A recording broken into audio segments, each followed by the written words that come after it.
तो स्टूडेंट्स अब हम लोग पढ़ेंगे गोली दर्पणों द्वारा प्रतिबिंब का बनना। जी हाँ, अब तक हमने गोली दर्पण द्वारा प्रतिबिंब बनाने के नियम को हमने पढ़ा। अब हम लोग पढ़ेंगे गोली दर्पण के द्वारा प्रतिबिंबों का बनना। जी हाँ, तो कितने गोली दर्पण होते हैं? दो गोली दर्पण होते हैं। एक अवतल गोली दर्पण होता है, दूसरा उत्तल गोली दर्पण होता है। तो अवतल गोली दर्पण सबसे पहले हम लोग पढ़ेंगे कि अवतल दर्पण द्वारा प्रतिबिंब का बनना। जी हाँ, सबसे पहले हम लोग क्या पढ़ेंगे? अवतल दर्पण द्वारा प्रतिबिंब का बनना। तो चलिए स्टार्ट।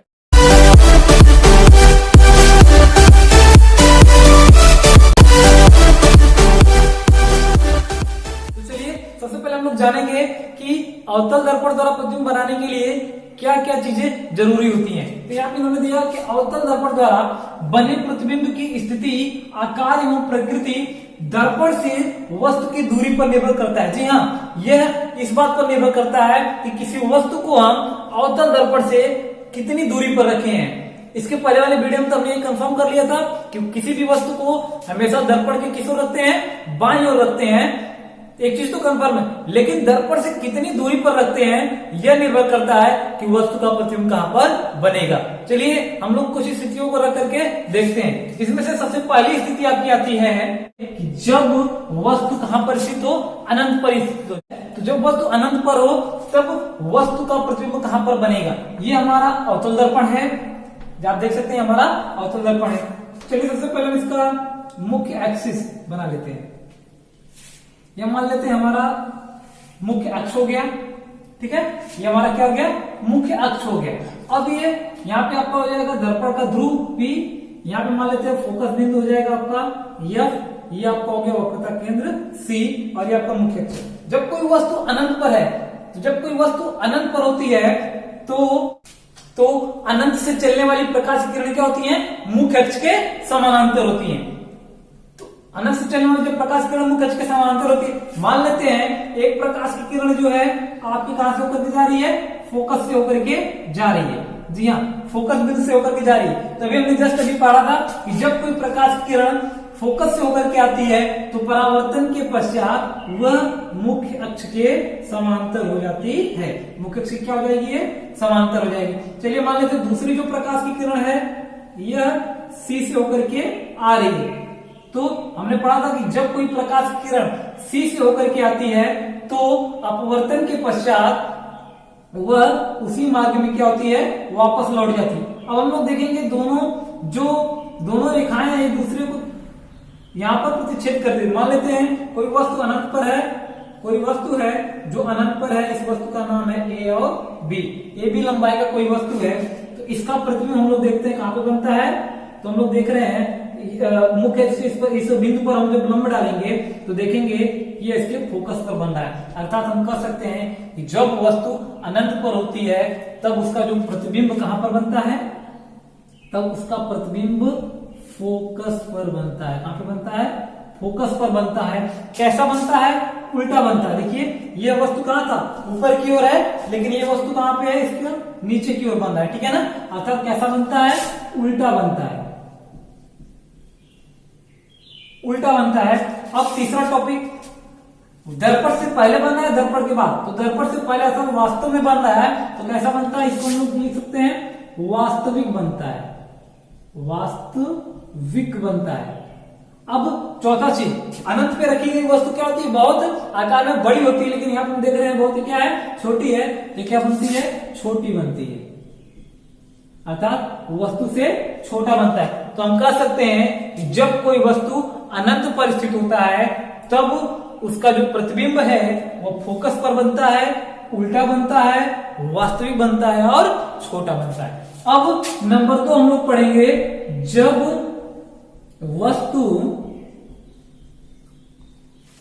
वस्तु वक्रता केंद्र तथा अनंत के बीच में स्थित हो। वक्रता केंद्र तथा अनंत के बीच में स्थित हो।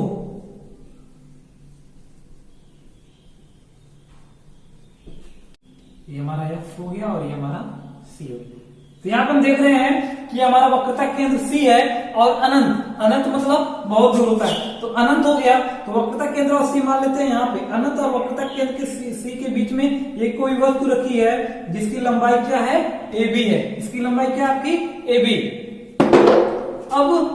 अब इससे चलने वाली प्रकाश किरण, हमने क्या बोला था, दो स्थिति लेते हैं। पहला मुख्य अक्ष के समांतर, तो हमने पढ़ा था कि जब कोई वस्तु मुख्य अक्ष के समांतर आपतित होती है तो परावर्तन के पश्चात वह फोकस से होकर के जाती है, ठीक है।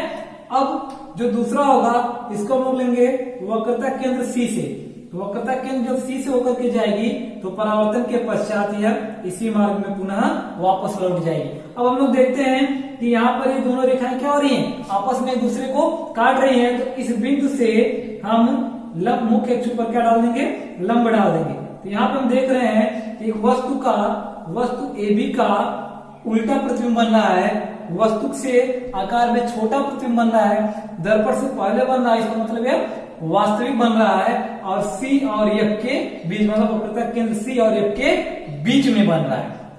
तो इसको हम लोग कह सकते हैं कि इसका प्रतिबिंब कहां पर बनेगा, वक्रता केंद्र सी और फोकस बिंदु एफ के बीच में, एफ के बीच में बनता है, बीच में बनता है। दूसरा कंडीशन क्या है, कैसा बन रहा है, तो हम देखेंगे उल्टा बन रहा है, तो हम लोग यहां पे लिखेंगे कि उल्टा बनता है और वास्तविक बनता है। दर्पण से पहले बन रहा है तो इसका मतलब क्या बन रहा है, ये वास्तविक बन रहा है, वास्तविक बन रहा है, और आकार में कैसा बन रहा है, आकार में छोटा बन रहा है, ठीक है। ये आकार में कैसा बन रहा है, आकार में देखते हैं तो छोटा बनता है।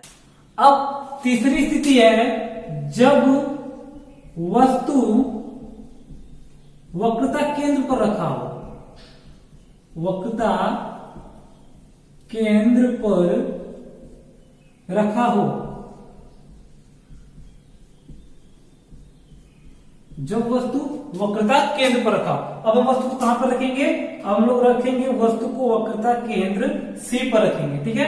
ये वस्तु हमारा हो गया ए बी, तो इससे चलने वाली प्रकाश की किरण क्या होगी, मुख्य अक्ष के समांतर जाएगी, जो अपवर्तन के पश्चात फोकस बिंदु से होकर के वापस आ जाएगी, ठीक है। अब जो दूसरा है, दूसरी प्रकाश की किरण उसके फोकस से होकर के जाएगी, जो परावर्तन के पश्चात वह उसके वक्रता केंद्र सी से होकर के जाएगी।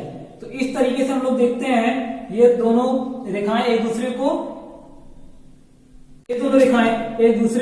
इस बिंदु पर प्रतिच्छेद कर रही। अब इस बिंदु से हम एक लंब डाल देंगे मुख्य अक्ष पर। जब हम लोग मुख्य अक्ष पर लंब डालेंगे तो देखेंगे वस्तु कहां पर बन रहा है, वक्रता केंद्र सी पर बन रहा है। जी हाँ, तो इस तरीके से हम कह सकते हैं कि जब वस्तु वक्रता केंद्र सी पर स्थित हो तो उसका जो प्रतिबिंब है वक्रता केंद्र सी पर ही बनता है। दूसरी स्थिति, वस्तु कैसा बन रहा है, दर्पण के सामने बन रहा है, इसका मतलब वस्तु क्या है, वास्तविक है। तीसरा, वस्तु उल्टा बन रहा है। देखिए ये वस्तु ऊपर की तरफ बन रहा है, प्रतिबिंब इसका क्या बन रहा है, नीचे की तरफ। इसका प्रतिबिंब कैसा बनता है, उल्टा बनता है। और जो चौथी स्थिति है, वस्तु के बराबर आकार का बनता है। जी हाँ, जितनी बड़ी वस्तु होगी प्रतिबिंब भी हमारा उतना ही बड़ा होगा। अर्थात वक्रता केंद्र सी पर जब किसी वस्तु को हम रखते हैं तो वह आकार में समान बनता है, उल्टा बनता है, वास्तविक बनता है और वक्रता केंद्र सी पर ही बनता है। अब चौथी स्थिति, जब वस्तु वक्रता केंद्र तथा फोकस बिंदु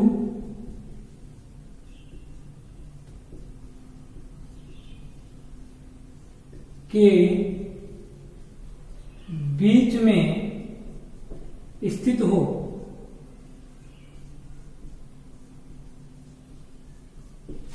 जी हां, अब चौथी स्थिति है कि जब वस्तु वक्रता केंद्र सी तथा फोकस बिंदु एफ के बीच में स्थित हो। जी हाँ, अब तक हम लोगों ने अनंत पे पढ़ा, अनंत और सी के बीच में पढ़ा, और हमने वस्तु को सी पर भी रख करके देख लिया। अब हम लोग सी और एफ के बीच में रख करके वस्तु को देखेंगे कि इसका प्रतिबिंब कहां पर बनता है। मान लेते हैं ये ए बी कोई वस्तु है जिससे चलने वाली प्रकाश किरण एक समांतर प्रकाश किरण है जो कि परावर्तन के पश्चात फोकस बिंदु से होकर के परावर्तित होती है।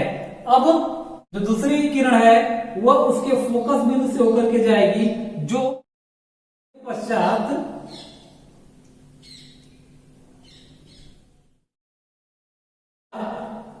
मुख्य अक्ष के समांतर हो जाएगी। यहाँ पर हम देख रहे हैं कि दोनों प्रकाश की किरणें इस बिंदु पर प्रतिच्छेद कर एक दूसरे को इस बिंदु पर प्रतिच्छेद कर रही हैं। अब इस बिंदु से हम एक मुख्य अक्ष पर लंब खींच देंगे तो यहाँ पर हम देखते हैं कि जो ये प्रतिबिंब बन रहा है वो वक्रता केंद्र C से पहले बन रहा है। जी हाँ, वक्रता केंद्र C से पहले बन रहा है, वस्तु से आकार में बड़ा बन रहा है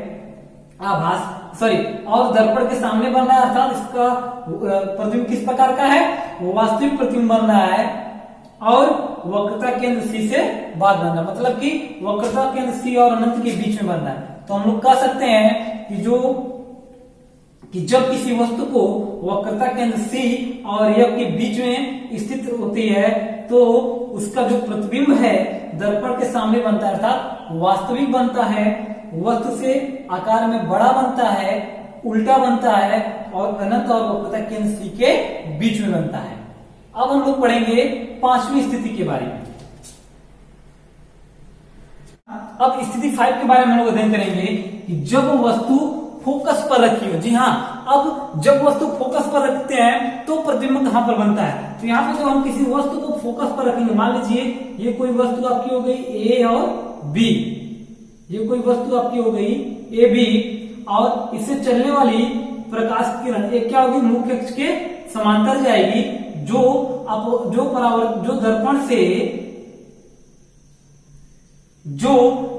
से परावर्तन के पश्चात फोकस से होकर के जाएगी।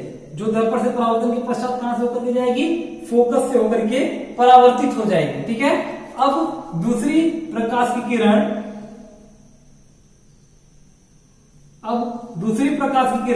जो कि दर्पण से परावर्तन के पश्चात यदि हम इसको पीछे की ओर बढ़ाते हैं तो हम देखेंगे ये कहां से होकर के जा रही है, C से होकर के जाती है। जब हम इसको पीछे की ओर बढ़ाएंगे तो देखेंगे कि ये वक्रता केंद्र C से होकर के जाती।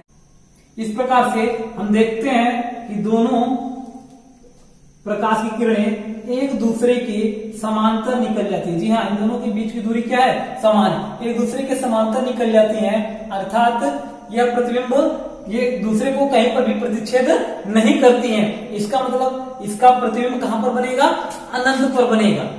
ठीक है, कहां पर बनेगा, अनंत पर बनेगा। मतलब हमको नहीं पता ये आगे चल करके, क्योंकि जो समांतर किरणें होती हैं वह कभी भी एक दूसरे को प्रतिच्छेद नहीं करती हैं। इस प्रकार से हम कह सकते हैं कि जो इसका प्रतिबिंब कहां पर बनेगा, यह अनंत पर बनेगा। और हम देख रहे हैं जो प्रतिबिंब बनेगा कहां पर बनेगा, वह अक्ष से नीचे की ओर बनेगा, मतलब उल्टा बनेगा। तो हम इसको बोल सकते हैं कि जब कोई वस्तु फोकस बिंदु पर रखा हो तो उसका प्रतिबिंब उल्टा बनता है, दर्पण से पहले बनता है, अर्थात वास्तविक बनता है। जी हाँ, उल्टा बनता है, वास्तविक बनता है, वस्तु से आकार में बड़ा बनता है और अनंत पर बनता है। ठीक है, तो अनंत पर बनता है, वास्तविक बनता है, उल्टा बनता है और वस्तु से आकार में बहुत ही बड़ा बनता है।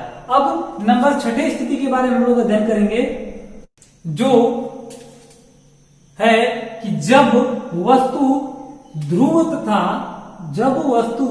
ध्रुव तथा फोकस के बीच में स्थित हो। जी हाँ, जब वस्तु कहां पे स्थित हो, ये आपका ध्रुव हो गया P और फोकस, इसके बीच में हम जब किसी वस्तु को रख देते हैं तब इसका प्रतिबिंब कहां पर बनता है।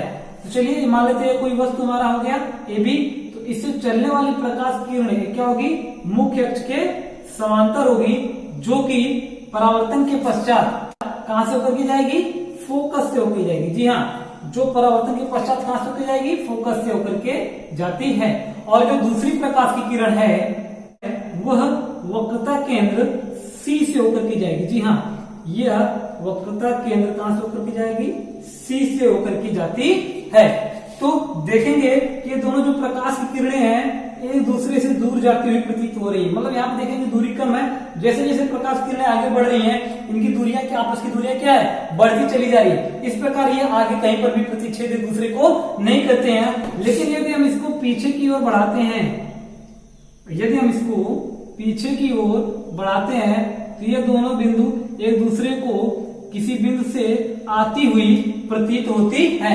तो हम क्या करेंगे, इस बिंदु से मुख्य अक्ष पर एक लंब डाल देंगे। इस प्रकार से यह वस्तु AB का प्रतिबिंब हो गया। ठीक है ना, यह वस्तु AB का प्रतिबिंब बनता है A डैश B डैश। अब हम लोग देखते हैं कि वस्तु क्या बन रहा है, वस्तु का जो प्रतिबिंब है वह दर्पण के पीछे बन रहा है, अर्थात ये कौन सा प्रतिबिंब हो गया, तो हम इसे कहेंगे आभासी प्रतिबिंब। जी हाँ, ये दर्पण के पीछे बन रहा है, इसे हम लोग आभासी प्रतिबिंब कहेंगे। देखेंगे वस्तु के आकार में क्या बन रहा है, तो वस्तु से आकार में बड़ा बन रहा है, दर्पण के पीछे बनता है, आभासी बनता है, वस्तु से आकार में बड़ा बनता है। ठीक है, तो ये 6 स्थितियों के बारे में हम लोगों ने अवतल दर्पण में